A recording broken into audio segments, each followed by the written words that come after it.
Be a part of the best pro wrestling podcast today by supporting the Going In Raw Patreon. You can enjoy access to the live taping of the show, exclusive merchandise, and patron-only episodes, and so much more. Support Going In Raw today. Click the link in the description. This is the glorious one, Bobby Roode, and you're watching Going In Raw. Hey, friendo, Steve here. And Larson. And welcome back to Going In Raw, the only pro wrestling podcast you need to be listening to right here at youtube.com/Steve Larson, and available wherever fine podcasts are. Be sure to hit that. I don't know, I turned into Don Pardo all of a sudden. You did. Find us where good podcasts can be found.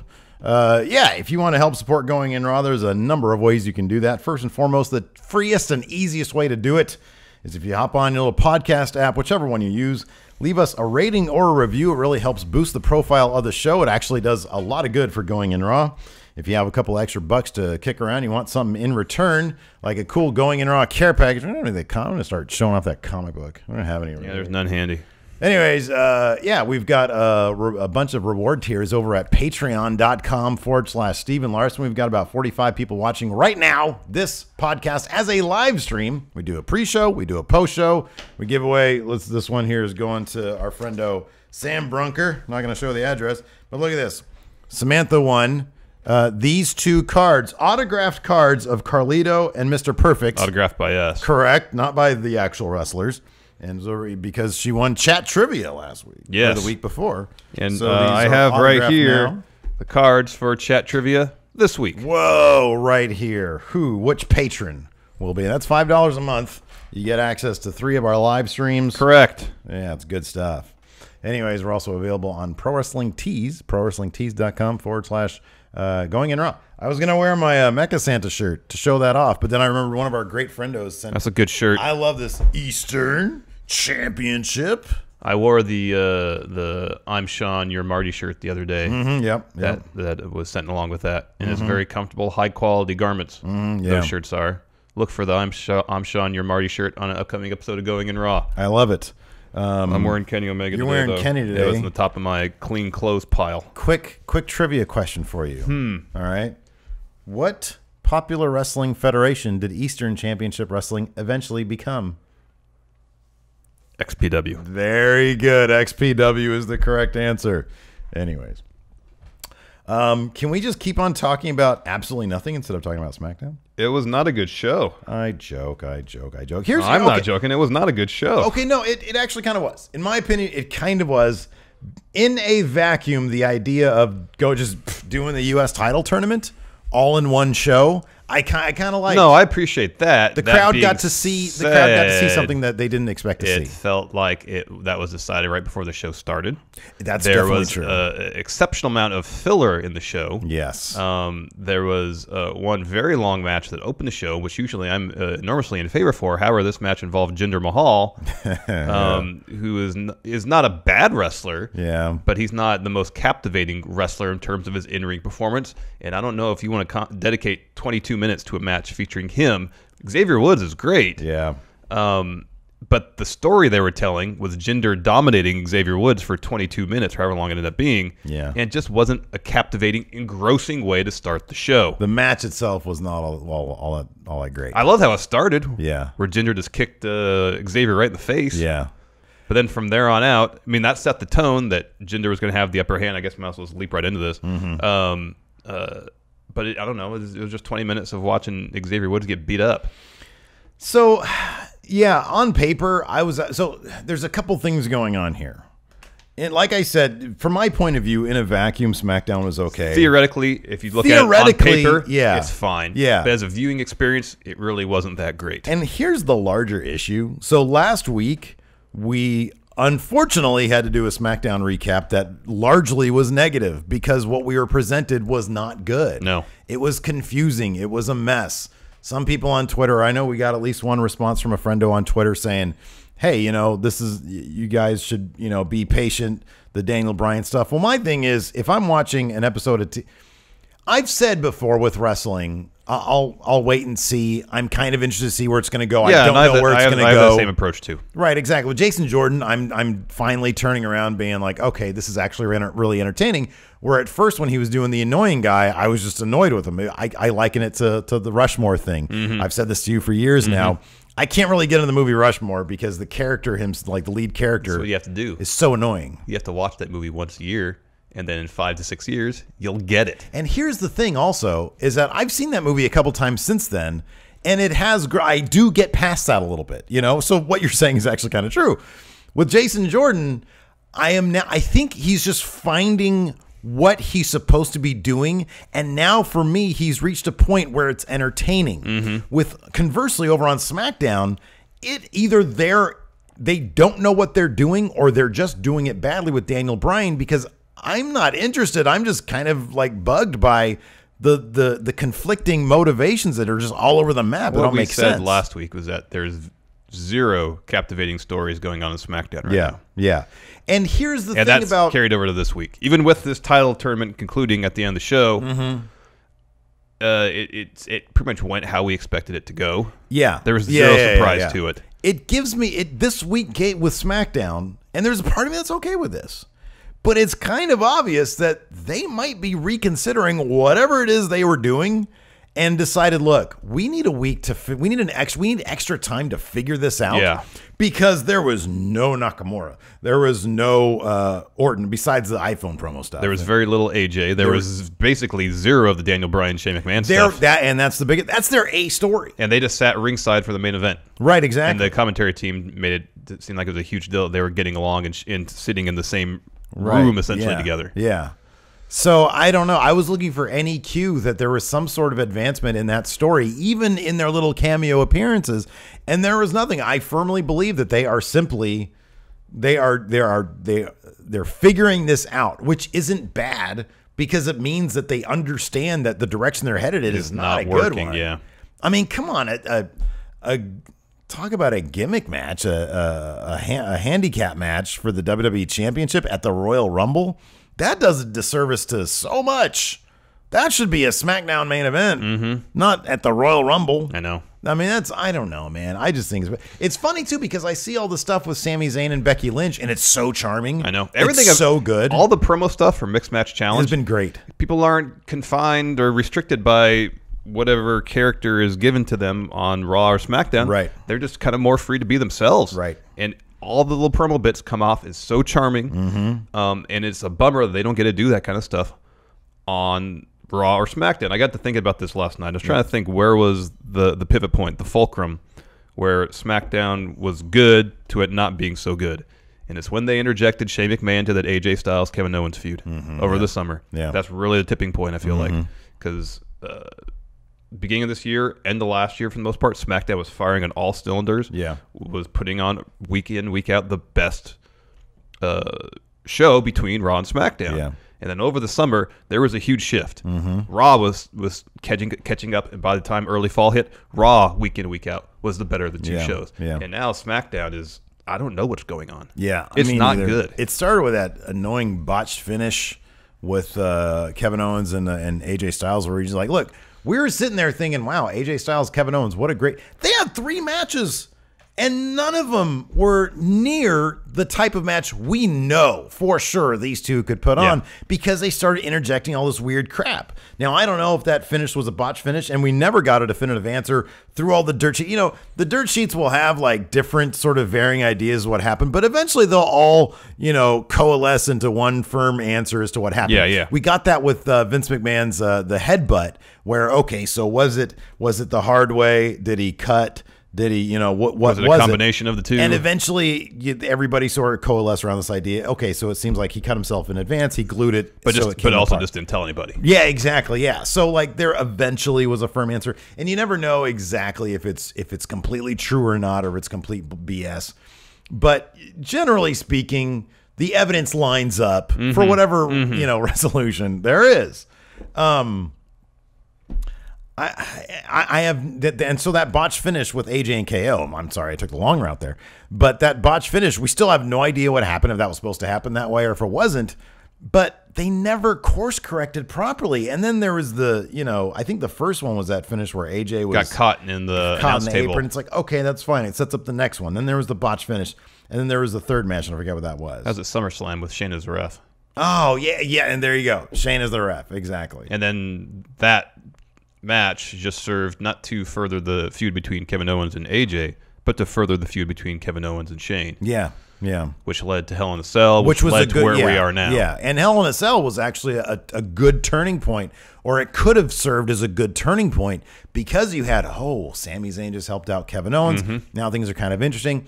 And they interject Daniel Bryan in there, and they have no idea, is this guy supposed to be on their side? Is he not supposed to be on their side?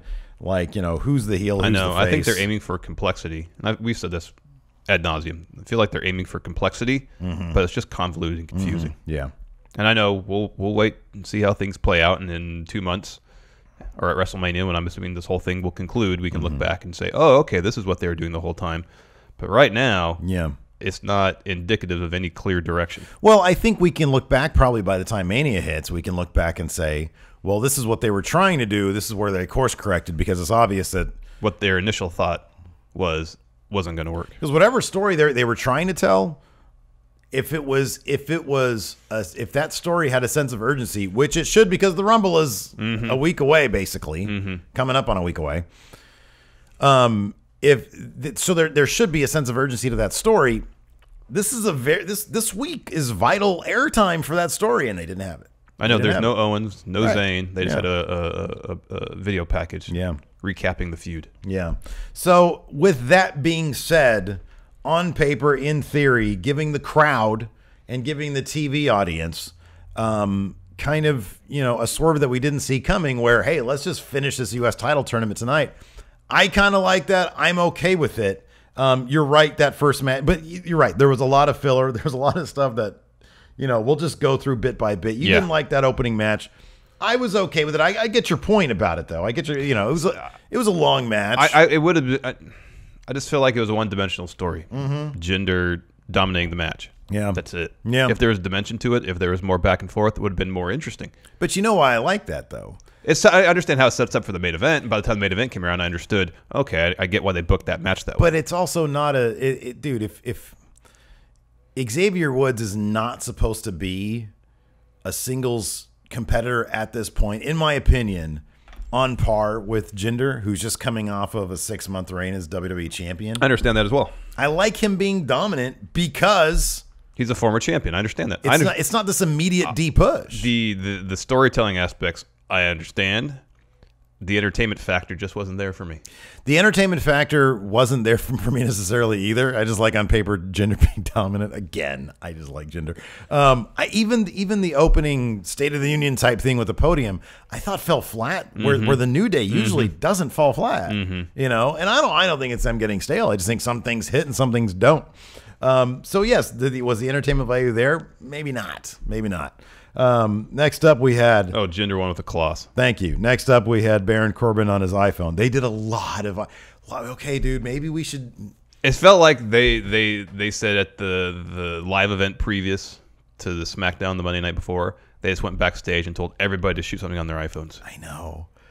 Sometimes you and I need to dial back maybe enthusiasm on certain things. Because these things work on Twitter fine. Because we were all in on the iPhone promos. And then they did them all. We need to stop giving them ideas, man. I know, because they take things too far. And they take them too literally.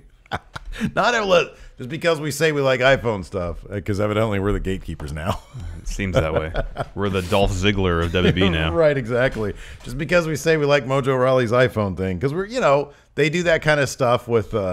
Hey, how'd you like Adam Mayhem on the iPhone? The NXT style way of doing things for his promo. It was great. It was great. So let's give a quick plug to our friend. Oh yes, Adam Mayhem. Yeah, he's got a show February 3rd at the Colonial Theater here in Sacramento, where he's taking on Mecha Wolf 450. Yeah, should be fun. Yeah, we'll be there. I think we're gonna be there. Yeah, so it should be a lot of fun. I might buy tickets today. I'm hoping there's gonna be popcorn. I don't really care about the matches. I just want popcorn. But if you want to say hi to Steven Larson, catch some good wrestling, go check it out. Should be fun. Yeah, we'll be there. Let's see here. Yeah, but iPhone promos. Well, man, if it was just Baron, it'd have been fine. Right. If it was just Randy's, it would have been fine. Right, if it was 3 of the women's ones, it would have been fine. But they use that as their primary storytelling tool for the duration of this episode, and it was a lot. It was too much. Why do some of the are these people? Wait, hold on a second. So when they had the segment where all the women in the Rumble did theirs, they all had title cards between the videos. Orton had a title card before his video, but Corbin didn't get a title card. Where's the consistency? I love your details there because I totally missed that. And like Orton's title card is really like highly produced. Yeah. Or it seemed like it because it's a font I'd never seen before. Whereas the women's one was just white font with a blue stroke on it. Right. That was like a pretty basic font. But then Baron got none. And there were cuts in the middle of Baron and Randy's. Because there was flashes. There were. I didn't notice it, man. Oh my gosh, that's like me watching NXT. I pick up on every little detail. Apparently, like well done. Yeah, well done. I'm studying these iPhone promos. Well, they're very important. It's funny, like the produced ones, I hardly pay attention to the production aspect of it. But when they're done with iPhones, it's like all I focus on is the production value of these promos. Here's the thing that I don't get too. Why are these iPhone videos so damn compressed? Are they all rocking iPhone 3s or something? Because maybe they shoot it and then text it to somebody. Yeah, it's like they sent it via text. Yeah, dude, get a drop, do something. Yeah, like get a Google Drive or Dropbox, get a Google Drive. Everybody has Google Drive. They give you like 50 free gigabytes a month. Yeah, man. Like these are state of the art. These are amazing like cameras that they have. Even the front facing these days are great. Pretty good, yeah. And they look like they're on a Nokia brick or something. Mm-hmm. Wow. Well, those didn't shoot video. Did you have a Nokia brick back in the day? Everybody had Nokia bricks. Yeah, I guess so. Maybe, maybe not. I had a little Nokia phone. Oh, okay. Oh, I know. I think I know which one you had. About that large. Okay, yeah. Those aren't that's not the brick. I had the Nokia brick. Oh man. So yeah, we had Baron go, hey, I'm gonna be main eventing. I'm Lone Wolf, and Lone Wolves are perfect for Rumbles. Right. There's a reason they call me the Lone Wolf. Nobody wants to hang out with me because I talk weird. But I'm going to be at Rumble. I'll be honest, I liked our Rumble. Oh, did you see Dana Brooke? Declared. Oh, yeah. I saw her on the graphic, yeah. Yeah. Anyways, so before I got cut off by Steve, I'm in the Rumble. I'm going to throw people over top rope, and you can either get out of my way, or if you stand in front of me, I'll throw you over top rope. If you stand behind me, I hope I don't get thrown over top rope by you. And then at the very end, he says, I'm main eventing. And then there was like an awkward pause. WrestleMania. But like they forgot the pay-per-view. They needed a half smile for WrestleMania. WrestleMania. He thinks it works for Finn, so he's going to... What does that look? That's a great look. Oh, man, we give Baron so much crap. I love Baron, though. I think he's great. What a success story he is. Oh, I know. AJ Styles interview. This started off really bad. Because he said this thing at the Rumble's a 3-on-1 match because I consider Kevin Owens 2 people. Yeah, what does that even mean? Is he fat shaming yes. guy? What the heck? Whoa. That's how I took it. I don't know how else it could be taken. I mean, he's a powerful opponent. Probably I guess. AJ's been hanging out with Randy. Randy loves to fat shame Kevin Owens. Yeah. On Twitter, yeah. On Twitter, which is actually like sometimes it's really funny when he does it. Oh, but because also Kevin Owens comes back. Because what was it like? Kevin Owens was like super cool, like crashed this wedding and took a picture with some people, and Randy Orton on Twitter said the only reason you're there is because they had a buffet. And then Kevin Owens came back with like, "Don't you vape?" It was kind of lame because I'm sorry, there's no coming back from that. That's a good one. The only reason you were there is for the buffet. Kevin Owens lays into Randy Orton pretty good on Twitter too. I know he does, and I think those guys. He routinely calls Randy Orton a boring wrestler on Twitter. He lays it into him for being dull. That's great. And boring. That's awesome. He said he'd rather watch grass grow than watch one of his matches. And those guys have to like each other, right? They're probably laughing about it. They probably crack up about it. It's probably hilarious. People think that they're real, too. People think that they're getting a beat. No, they probably think it's just funny. This is hilarious, man. Anyways, by the second half of AJ's promo, it turned around. It was okay. But the first half was cringeworthy. Yeah, man. Yeah. I must have tuned out this episode, man. I must have tuned out. I had to look through your notes before you came over. I was like, is there anything I missed? Because I really don't remember a lot. Well, you texted me because you watched the East Coast feed, and you like this. It seems like they rewrote the show 5 minutes before it started. So I was really paying attention. Yeah, okay, all right. See, I was like... But here's the thing. I really was paying attention, but I feel like I spent half the time watching the show on my phone reading Twitter. Somehow I remember everything. Oh, Maybe man. it's because I watch it with commercial breaks, and usually I don't do that. So I told you this also off camera, and I forget if it was in the pre-show for patrons or not, but... one of my litmus tests is, so for example, during the New Day segment at the very top, my dad was hanging out with me because he had to like just chill here at the house before he went to go pick up one of the kids from school. And we were watching, and it wasn't I wasn't laughing. I wasn't really entertained by it. Like they did the rolling Maharaja. Sorry, hold on. Jason the cabbie said that Corbin did get a title card, so I did miss that. Oh, okay. All right. Well, there you go. Thank you, Jason the cabbie. So my dad was watching. It wasn't entertaining. It wasn't funny, and he was no-selling the whole thing. He was watching it. He was just trying to figure out what the hell was going on, why these guys were like talking about pancakes and stuff. And so later on during this segment here, where all the women had their iPhone promos, my wife and my stepkid Summer was in the room with me, and they were watching. And I was like, if it's entertaining, anybody will be entertained by it. That's pro wrestling. If it's not entertaining, if it's just a bunch of people talking into an iPhone, it's just going to be weird. And so I get I'm not embarrassed that I'm watching wrestling. I'm embarrassed that I'm watching something that isn't entertaining. Because then they'll start asking questions like, why are these people all talking on their iPhones? Why does this look so pixelated? And I'm like, I have to explain it to them. Yeah. And I hate having to explain that stuff. Yeah. Because, if it's Kenny Omega wrestling a 10-year-old girl, that's wildly entertaining. That's the ultimate in entertainment right there. I agree with him on that. Yeah. Like, if you want to show anybody a wrestling match for them to get it, a grown man wrestling a 10-year-old girl is hilarious when she's kicking his ass, But this stuff, just a bunch of people talking to their iPhones about the Rumble. It's not that entertaining. Well, it's not really creative. 4, 5, 6, 7, 8. God, there's 9 of them. Yeah. Just rattled off in a row. Yeah, no. Yeah. No good. There just wasn't a creative approach to having the competitors in the Women's Rumble hype the match. Like, was there too much? Was there like too much production to be done with the mixed match challenge that they had to I hadn't thought about that. Cut the SmackDown production, they had to delegate more duties to other people. I wouldn't see why, because apart from changing the ring apron, right, and the video and the lighting scheme on the Titantron, what else is there to do? You just send the feed. It's one match. You send the feed to, rather than to USA, to Facebook. I would guess. Yeah, I don't see how that's a huge thing. Granted, I'm not in advanced high definition television production. Right, exactly. I do YouTube for a living. I'll talk to Hilton about that. Hilton, what would be the problems with that? There you go.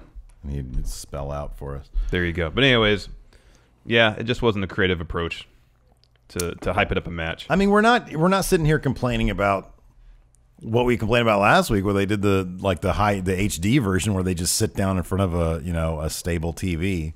So there's that. It's just, but man, if that's all you're coming with is, hey, let's do 9 of these and let's all the women have all the women on SmackDown, have them all do something on their iPhones. Yeah. Do that. It's just not, I don't know, man. Either break it up or, I don't know, do something. It's not good. Anyways, let's see here. Alex C says here in chat, it's all because one of the production trucks was still in San Antonio because Braun flipped it over. That's right. Probably. Good point. Good point, Alex. Good point. Next, Bobby Roode versus Mojo Rawley, the second semifinal match for the U.S. Championship tournament of the evening. Yeah. I feel like Mojo, they need to in terms of packaging, I think he's almost there. He just needs new ring gear. He needs new ring gear, and then his Tron is a mess of it's like color vomit. But he's got a new song that sounds more menacing. I'm cool with the song. Yeah. I like the song. I think he's close. That's the Titantron is different too. Well, the Titantron is a mess of color. Yeah, it's just color vomit. Yeah, he needs a theme of some sort. Well, then his ring gear should be color vomit as well. It kind of is. No, it's pretty much the Maryland state flag. Yeah, which it's yellow and a bunch of other crap thrown on it. Well, it's yellow, red, black, and white. Isn't there some blue in it? I swear there's some blue in it. No. Really? Okay. No, well, it's not. He needs to go back to go back to the Zubaz pants. No, man. No shorts. No. Or he needs Zubaz is party time. Color vomit trunks. No, he needs I don't know what he needs. I don't know what it is. Don't ask me to design him. He just needs something that's sort of more in keeping with his. He's like a Jackson Pollock painting with his tights. Just color everywhere. Oh man, that's kind of what his Titantron is. Let me ask you something: Jackson Pollock, art or no? Sure. Really? Yeah. You're just divvying out art to what Alabama's like. I mean, Alabama's crappy ghost on a plate over there.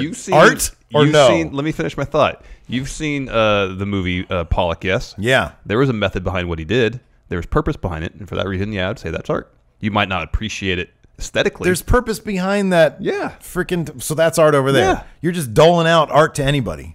whatever, like, I guess so. you know, if there's purpose behind it. If I put down a canvas. If there's purpose behind a creative endeavor, sure. If I put down a canvas. Wrestling is an art too, Steve. Does Zoe still rub her butt in a circle? Yeah. If I put down a canvas and you put some paint on her butt. There's not a purpose behind her creative acts. Her purpose there is to. I would argue that's more artistic than to Jackson rub her Pollock. butt. Because that's fine. That's your perspective. That's cool. There's real like motivation there. There's emotional tension there. So you didn't pay attention to the movie then? Oh, what, to Jackson Pollock? Yeah. Oh, I don't know. Ed Harris is a bit much.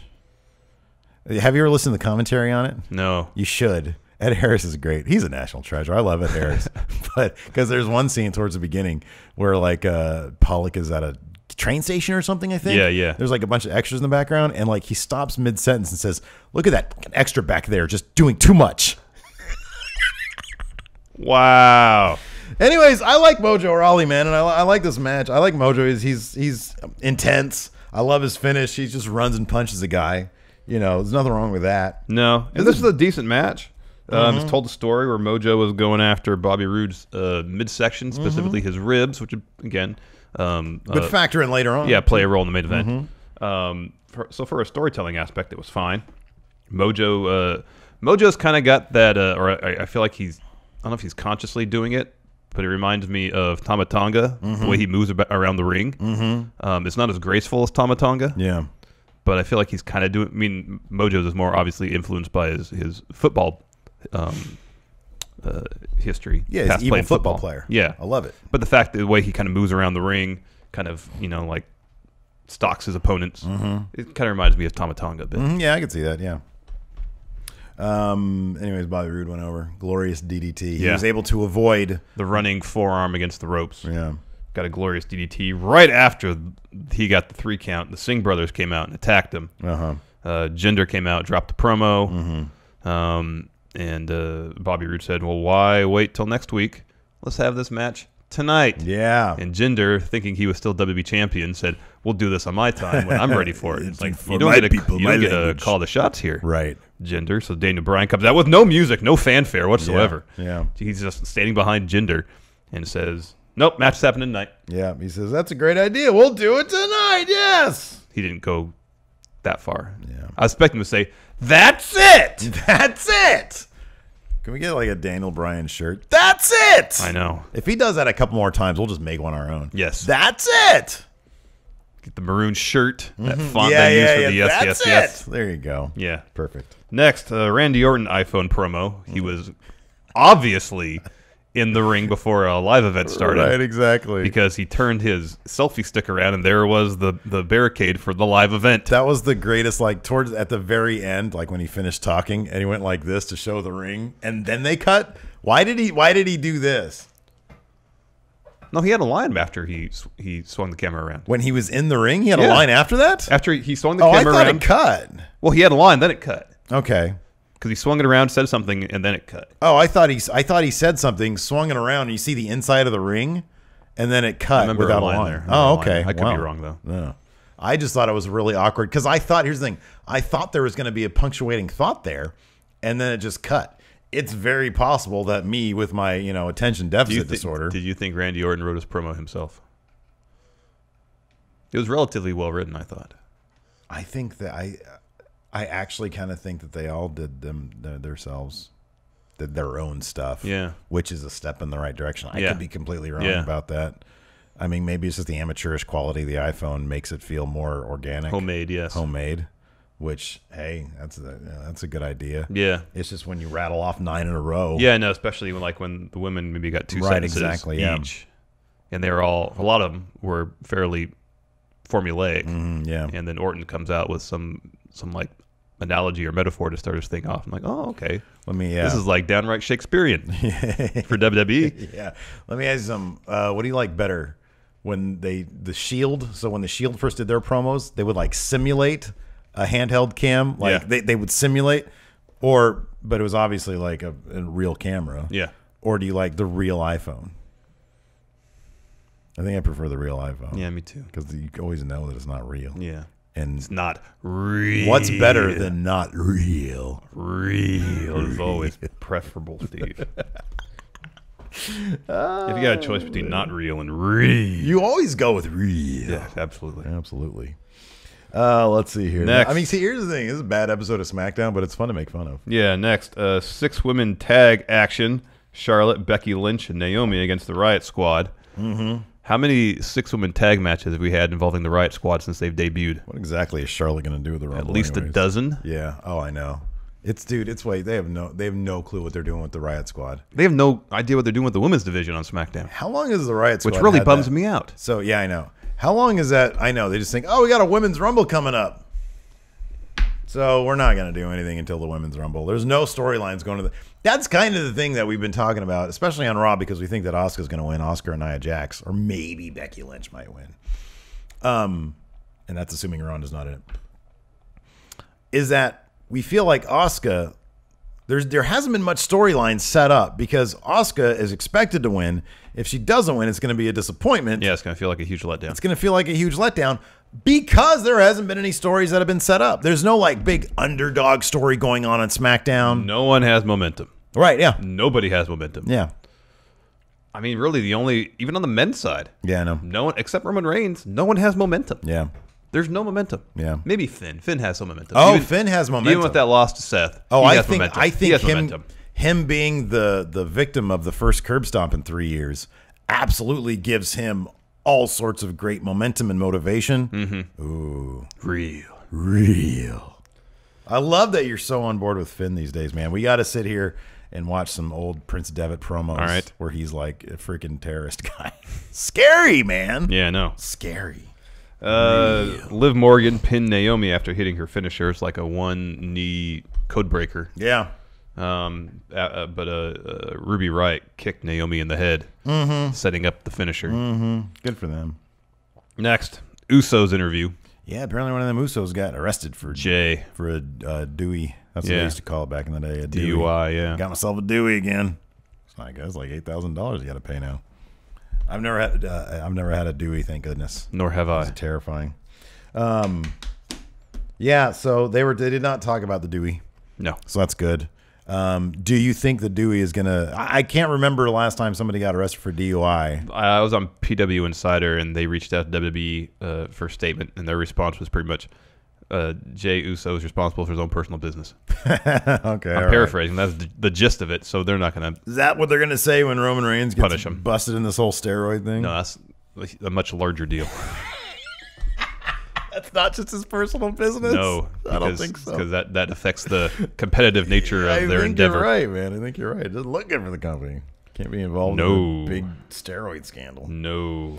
Oh man. But anyways, right after Usos say Usos penitentiary, they get attacked from behind by Gable and Benjamin. Yeah. And Gable says, "Yeah, we're going to call you former tag team champions." Yep.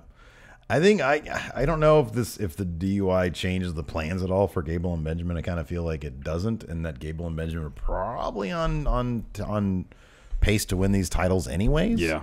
So I don't know. We'll see.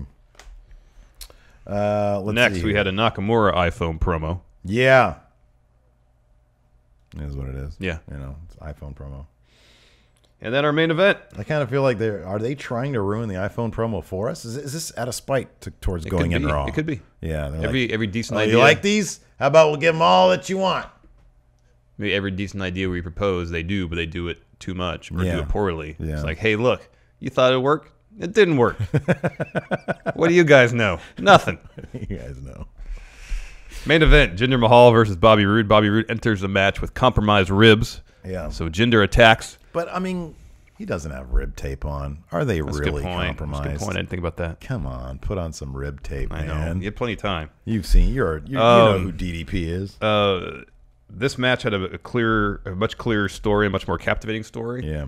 Than Jinder's first match, I thought, because Jinder was going after those ribs. Jinder was relatively fresh. He didn't take a whole lot of punishment. So, like I said, after watching the main event, it made me somewhat reevaluate the first match from a storytelling perspective. Yeah. Jinder is the fresher man. Bobby has busted up ribs, not so bad that it necessitated tape, but still busted up ribs nonetheless. Yeah. Jinder was attacking him ferociously. Shane McMahon, Daniel Bryan came out to witness this main event ringside. This is why rib tape is always a great thing for storytelling. It's just a great visual. Well, for storytelling reasons too, because then, I saw this, ACH did this, I think, with when he replaced Ricochet in New Japan, in the tag league. Tag league, I think, because then you have the spot where Jinder takes the rib tape off. We saw that at the G1 special in USA. Day 2, I believe. Yeah. Who had rib tape? Kenny, I think. It was Kenny, right? Yeah. And then Jay Lethal took it off. You go after the ribs. It's a target, yeah. Under the rib tape. Yeah. And you take it off. It's like, oh no, now they're exposed. Yes. Even though tape doesn't really protect you. Not really. Nonetheless, it's a good visual. It is a great visual, exactly. Bobby Roode reversed a Colossus into a glorious DDT, picked up the win. He is your new Universal Champion. This is a really convoluted way. Universal Champion. Sorry, U.S. Champion. This is a really convoluted way to get that U.S. title on Bobby Roode. Why didn't he just win at, was it TLC? Is this just because Dolph's going to speculate all day? Dolph is just going to come back and said, "Hey, I never lost a belt. I'm true U.S. champion." Have another match between Dolph and Bobby Roode. So, okay, here's the thing. I'm not against. I'm actually quite for. And I love tournaments. Yeah, you know me. I love wrestling tournaments. Well, no, I love champion versus same champion. I love that when Shawn Michaels and Razor Ramon. That's all good stuff. Both Intercontinental champions. John Cena versus CM Punk. Oh, give me that all day long. Are you kidding me? Absolutely. So I'm okay with it, but in the end, what you're saying is true. You can doll it up as much as you want. We're just getting another Bobby Roode versus Dolph match. The only thing I can think is they didn't want either Bobby or Baron to take the pin. They just took the scenic route. No, Baron did take the pin. He lost the belt to Dolph. Oh, yeah, that's right. Yeah. Oh, my goodness. I don't know, man. I honestly think it's – I don't know if this is – do you think – SmackDown, like Vince McMahon has like a list of priorities, right? He's not willing to give up SmackDown to somebody else who can devote all their time to it. He still wants a hand in it. But it's like number 8 on his to-do list. Power rank his to-do list. 1, I think, is to go to the gym. I think he does that every morning. Okay. 2, more like a not-to-do thing. Don't sneeze. Okay. So that's your gym and not sneezing are higher than booking Monday Night Raw. Yeah, on his power rankings. 3, I think, is to make sure shareholders are happy. Okay, yeah, that's a big one. And then 4, I think, is booking Raw. Okay, yeah. 5 is doing the football stuff. Sure. No, actually, football stuff now is 4. Okay. Booking Raw is 5. Okay, all right. That's what I think. Yeah, you're probably right. Actually, football stuff might be 1. No, Jim's 1. Then football stuff. Then not sneezing. Jim's definitely 1 because it extends his life. Yeah. Yeah. Jim might be number 1 for me too. Over going in Raw, over the podcast. I think so. So if somebody said, "Hey, all you can do and you can either go to the gym or make money," you just go to the gym. I might. I mean, nobody's going to blame you for that. It extends your life. It does. Although you've always been anti-living too long. Well, I mean, I've always been against. What's the perfect age to be done with? Well, for me, it's just whenever. I never thought about it. Okay. Dude, I never thought in my mind, okay, I want to drop dead when I'm 85. Yeah, I don't think that way. I'm thinking like 125. No, that's too long for me. Okay, so what's a good number? I don't know. I mean, I don't think it's necessarily a number. It's just living your life thing. All right. Well, if 120 I'm good. Coming to peace with the fact that your days are numbered. 120. No, I don't think anybody comes to peace with that. We can have that conversation all day long. We have had our conversation before. Nobody comes to peace with that. Oh, that's true. Oh, people go kicking and screaming. Not everybody. I'm going to go kicking and screaming. I'll tell you that much. All right. I'm pretty sure you will, too. No, I'm fine. You're going to say, Steve, no. And then I'll be like... In your robotic body, knocking over all my medical equipment. You're going to pull the plug inadvertently on me. You're going to cause my demise. That'll never get old. That'll never get old. You want to talk about Mixed Match Challenge a little bit? Yeah, I watched it this morning. I watched an it during our extension of pre-show. SmackDown. Yeah. This one match was more entertaining than anything on SmackDown. Look at this still of Asuka and Miz. Oh, I think they great. Genuinely like each other as people. That's what I really like about the Mixed Match Challenge. You get to see the true personalities of these people, and they seem to be having so much fun. They're so charming. Everybody just comes off immediately as so charming. Yeah, and it's great. It is. Even in the ring. You had Demon Boss or Boss Club, I think is what they're calling themselves. Yeah, we trademarked Demon Boss. Yeah, they're facing the cease and desist, so they persist with the Demon Boss stuff. Stop persisting. Yeah, right. Against Shinsuke Nakamura and Natalya. This was a really fun match. There was limited intergender wrestling going on here and there, where Natalya knocked Finn off the top rope.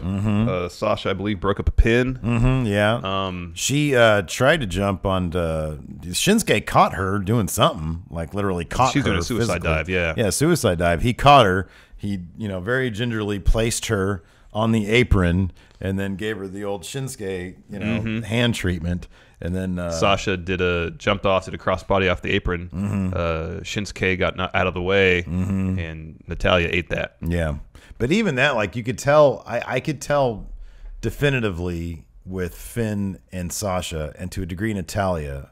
I think Shinsuke has a good poker face.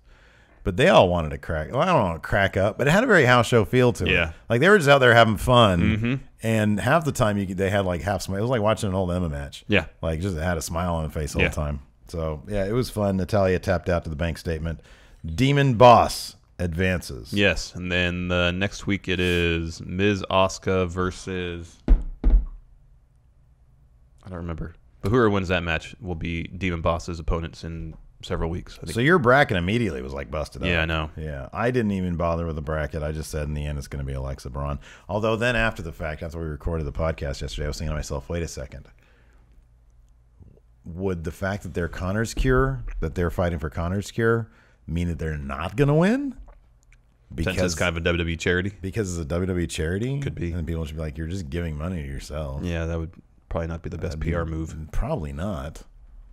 So I don't know. You think you know something, and then you don't know something. Yep. It's life, man. That's the life lesson right there. You think really you know something, and then it turns out you don't know anything. It's not real. It's not real. Let's answer some questions. Yeah, let's do that. Return of the Zach asks, who will Bobby Roode defend against first? Dolph will come back. Yeah, they're going to do a Dolph thing. They've been keeping him off house shows and TV, obviously, to try to make it look like. What they should have been doing is having him do, like, on his Instagram, like, stand-up. Like him. No, have him wrestle in PWG. That's what they should have him do. He's starting to, that would be great. But he's starting the next phase of his life. Yeah. Stand-up comedy. He's on the set of an internet series. Yeah, exactly, yeah. He's showing up at Epic Mealtime or something. Yeah, there you go. He's on what is that, Lincoln, what? The mythical morning. Rhett and Link? Rhett and Link, is that them? Yeah. Yeah. Hanging out with them. Richard Nason, can someone explain the lack of intelligence the SmackDown creative suddenly is dealing with? No AJ, well, limited AJ. No Orton, no Nakamura, no Usos, no Corbin, no Cammy, Owens, and Zayn. Oh, yeah, that was the punchline of AJ's promo. He dubbed Kevin Owens and Sami Zayn as Cammy. That was not good. No. That was not good. And no Rusev Day. Backstage segment, okay. In-ring, was it like intern week? I mean, that's about power rank. Reasons why SmackDown's terrible right now. Yeah, they could have the PAs right in the show. This week I think was intern week. Yeah. Backstage segments do not count as being on TV. What is going on with SmackDown? Crowning a new U.S. champ was an important thing, but to surround an entire episode around it and freeze all other stories, by far one of the worst SmackDowns ever, and that's real. So I hope it is they decided to do all that last night to hit the reset button on everything else that's going on. Sure. Because they realized it wasn't working. That's what I mean. That's sort of the most logical conclusion I can come to, that they're hitting the reset button and saying, okay, look, next week we've got our go-home SmackDown to the Royal Rumble. We need to hit this out of the park. Let's just take a week, get this U.S. title stuff out of the way because nobody really cares about it. And let's focus exclusively on what we're going to do with our A story heading into Royal Rumble. Yes. Does that mean do we change the match, the handicap match, because nobody really cares about it anyways? It is kind of an interesting match. I'll give it that. Yeah. Because who knows how the heck that's going to turn out. But anyways. Oh, great question here. Weekend Warrior TGX. I maybe we're going to talk about this probably on the dirt sheet. Oh, yeah, we definitely are. Okay. Well, his question is, if this Roman scandal turns out to be true, what happens at Mania? Braun Strowman. Yeah, best case scenario, it's Braun Strowman. Yeah. Although now with them giving Seth back curb stomp, I still think he'll either be involved in the program with either Jason Jordan or maybe Finn Balor at Mania. Yeah. But booking Seth back at full strength with curb stomp. Yeah. That shoots him back to the main event. Yeah, that could be. Possibly. Braun comes off to me, dude, like I feel like Braun should be in that match instead of Roman anyways, but Braun at this point feels like an inevitability. Yes. And I wonder if, sometimes just circumstance happens. And I wonder if this Roman thing is going to be a circumstance that they're just going to be like, okay, look, it makes all the sense in the world. Just bring Braun up now. have him be the heir apparent, have him beat Brock. It makes me wonder if this Roman thing, if they're starting to say, okay, we were going to book the Rumble match against Brock and Kane one way. Let's start thinking about a different way to book it that's going to get us to Brock at Mania. Maybe. Maybe. I don't know. Maybe. Because, man, they're already booking him super strong. Oh, yeah. Let's see here. Zach Parks. What's your thoughts on WWE making Mixed Match Challenge only viewable in the U.S.? It was just after lunchtime in Australia. Here waiting to watch to find out I couldn't. Yeah, that's crap. Yeah. That's a bunch of crap. Facebook, if I'm not mistaken, is available in other parts of the world. I know it's available in Paraguay at the least because that's where my family is, and they use Facebook over there. All sorts of family drama. And so that's all Facebook is, just a bunch of drama and pictures of kids. You done? I was going to say one more thing, but I'm not going to say it about stupid Facebook. Anyways, no, it's crap. Why It is isn't crap. it available I know. internationally? It's not like they're put on Netflix. What the heck? I know. It is crap. It's weird. Bronze grappling hook. With the return of Matt Chat, this question gives new viewers a look to the show. Both of you pick a different person in debate, except for Asuka. Who will win the Women's Royal Rumble? Oh, yeah, Matt Chat, the Sundays. much heralded Sunday show. Debate show. Yeah. You know why I wanted to put it on Sundays? Why? You remember Sports Reporters on ESPN? No. It was a debate show where they'd have sports reporters debate topics of the day, and it was always on Sunday morning. Do you know what my favorite Sunday show was in the history of man? George Michael's Sports Machine. Yeah. That was the best. 30 minutes of just the best sports of the week. That was great. George Michael was and it's not George Michael from Arrested Development, nor was it George Michael from pop music. Yes. R.I.P. Loved Yes. him. Yes, he was great. Great. Icon. Great. Icon. But it would always play when I would watch it. It was on late Sunday nights, and it would just get me prepared for the new week. Yeah. Which when I used to watch it, like I was about to go to school on Monday. It was a good show. Yeah, man. Oh, it was so great. So let's each pick someone who could win the Rumble that's not Asuka. I'm going to pick Nia Jax. Nia Jax probably number 2. Nia Jax is without a doubt behind Asuka, the most dominant woman in the women's division. For sure. Absolutely. At Mania, we saw it took everybody else in that fatal 4-way match to take her out. And that's usually what happens when she's in a match against more than one woman. It takes everybody else in that ring to get her out of that match. Yeah. And that's been an ongoing story. Have this be the time where even 29 other women couldn't take her out of the match. She wins in dominant fashion. They've been laying the groundwork for a while. Some feud between Nia Jax and Alexa Bliss. Have it happen at Mania. Maybe Enzo's involved in some capacity. Yeah. I don't know. Yeah. Nia Jax, she should win the Royal Rumble rather than Asuka. Can't give you a better answer than that. That's the best answer. However, I will say my non-Asuka pick to win the Royal Rumble is Bayley to make up, because I know creative can give us something better than we got before, which was atrocious. Get Bayley back on the right path by scrubbing the history books of that terrible Alexa Bliss feud. Give us a feud between Bayley and Alexa Bliss that is so great, so fantastic, it'll make us forget completely that awful Bayley, this is your life. Yeah, that was bad. Crap in that TLC match or Extreme Rules match, whatever it was. Extreme Rules, yeah. Awful stuff. Anyways, let's see here. Broken Who else? Steve, what are the chances that Daniel Bryan is actually medically cleared by the WWE?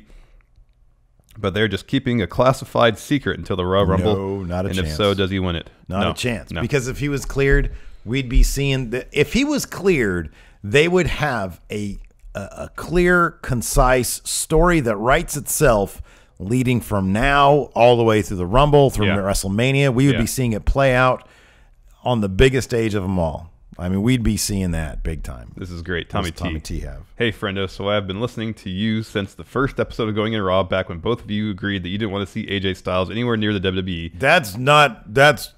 Oh, I don't want to remember those days. And Steve didn't think Kevin Owens had what it takes to make it on the main roster. So my question, Larson, what is exposing us? Well, I mean, we've learned since we started the show. I love them both. My favorites. Oh, yeah. They're both great.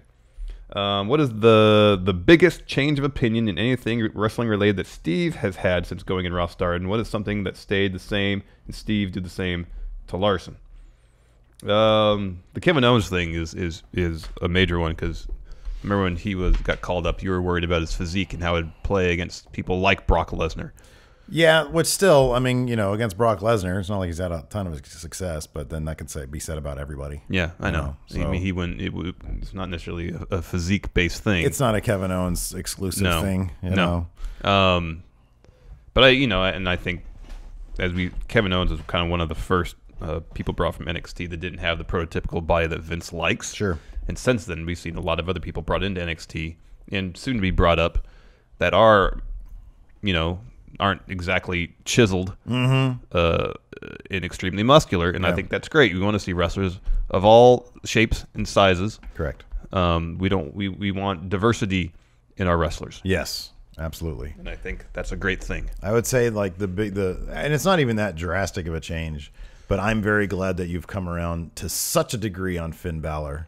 Because I know how even as lukewarm as you were with him in NXT. No, I thought he was boring in NXT. Yeah, I know. Which is that's worse than lukewarm. Yeah, I thought he was boring. I didn't get it. Straight up cold on I didn't get it at all. Yeah, but now it's because they focused so much on the demon thing in NXT. I felt like, but they really didn't. Yeah, it was the demon thing really took me out of it.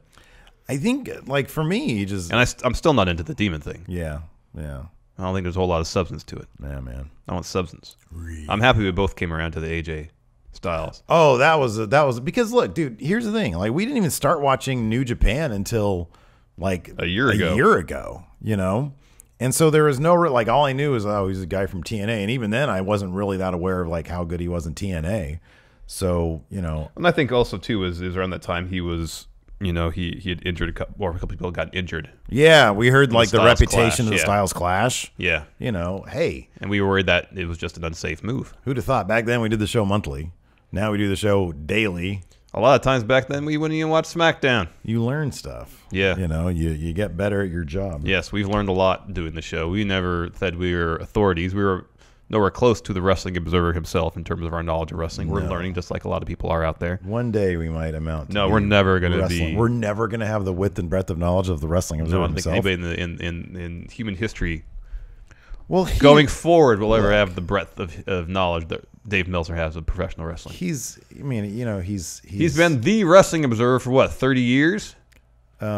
He's a deity, really, in the span of wrestling. Okay, I'm happy you add that. It's like a deity / qualifier there. He's a guy who transcends space and time. So it's like partially he's. Well, no, he doesn't know the future of wrestling. He only knows the past. Are you sure about that? Yes, I do. He's woven into the fabric. If he knew the future, he went to sit at shows with his notepad and take notes. He'd already know what happened. Yeah. Yeah? Broken. Oh, we already wrote that. That one. Karen always has good questions. Yes. The Mixed Match Challenge is supposedly a little bubble outside the realm of canon WWE. And yet, the back and forth between Sammy and Becky keeps hinting at a heel turn for our beloved Irish lass kicker.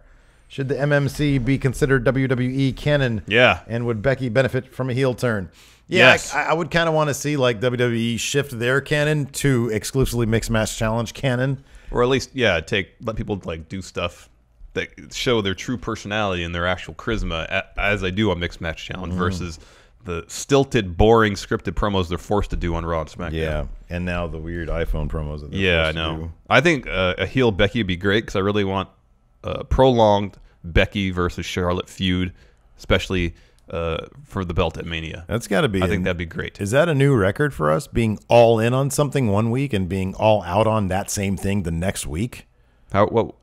iPhone promos were all in and raving. No, I think that was last more week. You all in on them. And then, you loved it too. No, I don't think I loved it. Man, you were all in. I think they were fine up for Twitter. Hilton, can we play back the tape? They're fine for Twitter, but I don't want them on the show. Where did Hilton go? He's not here now. I don't know, man.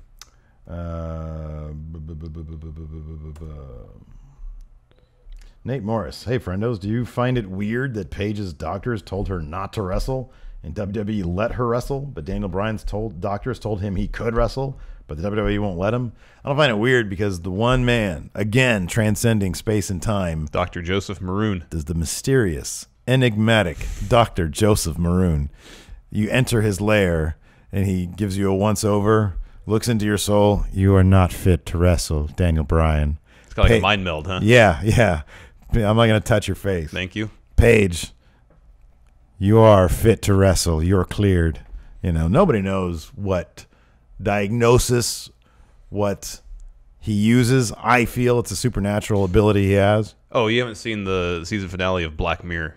No, I have not. Because is Dr. Joseph Maroon? No, but there's a guy that gets the thing implanted in him. Yeah, sure. So rather than having to use, like visual symptoms and patient accounts to determine what's wrong, he can actually feel what's going on with them. Oh, wow. So maybe that's what Joseph Maroon does. There you go. Yeah, I'm going to put a chip inside of you. Yeah, that story's really messed. That whole last episode's messed up. Oh, I can't wait.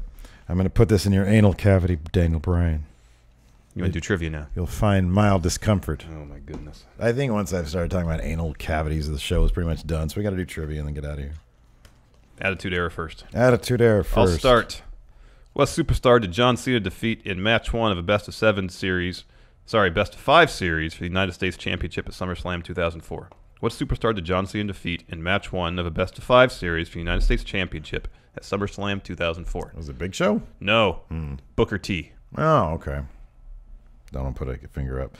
Big events. What city was the location for WrestleMania 14? Boston. Very good. Who defeated Sable to win the newly revived WWE Women's Championship in September '98? Jacqueline. Yeah. Championships. Against what member of D-Generation X did Shane McMahon successfully defend the European Championship at WrestleMania 15? X-Pac! X-Pac. Darn it. What diva was disqualified from winning the bikini contest at In Your House Fully Loaded '98 when she didn't wear a top and instead had handprints painted on? Sable. Yeah. X-Pac! Superstar bio. What superstar would ask an opponent his name, only to interrupt the answer exclaiming, "It doesn't matter what your name is, Nice you try. dumb son of a bitch." That's The Rock. What? It's The Rock. Nice try. We're on to modern era. Listen, son. What's your name, you dumb son of a bitch? I don't care. I'm going to stomp a mud hole in your ass. The answer was Stone Cold Steve Austin. No, it was The Rock. Okay. Co-captains Chris Jericho and Kane led what brand to victory in the Interbrand Bragging Rights 2009 match? Raw. No. SmackDown? Yes. You don't get a point. They're on SmackDown? Yeah, Jericho and Kane were. That's dumb. That's what this card says. That was Attitude Era? Oh, we're on Modern, man. Modern. It's 2009. Big events. Who won the mask versus mask match between Sin Cara Azul and Sin Cara Negro in an October episode of SmackDown? Blue or black? Who won? Black. Blue. Damn. Azul. Damn it. What ECW champion was forced to forfeit the title when he was moved to Raw during the 2007 WWE draft? Booby Lashley. Correct. Championships. Yeah. Who was awarded the World Heavyweight Championship by Vicky Guerrero in February of 2011, only to lose it to Edge the same night? Oh, that's Dolph. You gotta show the world. I'm here to show the world. Come on. Record scratch. Who in 2008 became the first active competitor inducted into the WWE Hall of Fame? 2008. 2008. First active competitor? Yeah. This is probably an easy one that I'm going to miss.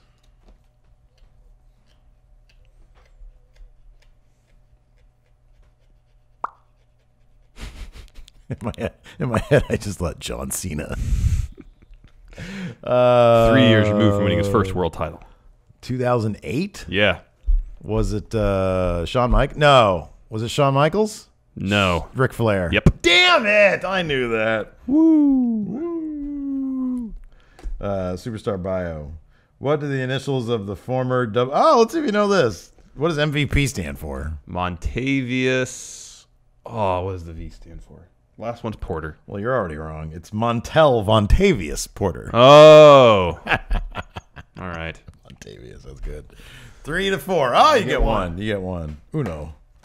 Because I should have said Ric Flair, damn it. We could have tied again. Jerry Lynn. Jerry Lynn. Oh, solid B-plus player in ECW. Yeah. B-plus player. He's a good wrestler. I always felt that he was the guy they got because Rob Van Dam wasn't around anymore. Like, Well, he was, but he was like, he was leaving. He was leaving. Jerry Lynn was in ECW for a long time. A very long time. But I kind of feel like he was... Very often, a lot of it was when Rob Van Dam was still there. They had a series of matches. No, I know. But I feel like he was not Van Dam. You know what I mean? He was Rob Van Not Dam. He didn't exactly have the same personality Rob Van Dam did. Hilton, hit the music. Hilton's not here, man. There he is. Good job, Hilton. You notice I had a bigger TV right there for our games? I just noticed that. Good stuff. Anyways, that's it for the show. Thanks for tuning in. Until next time, talk to you later. Bye.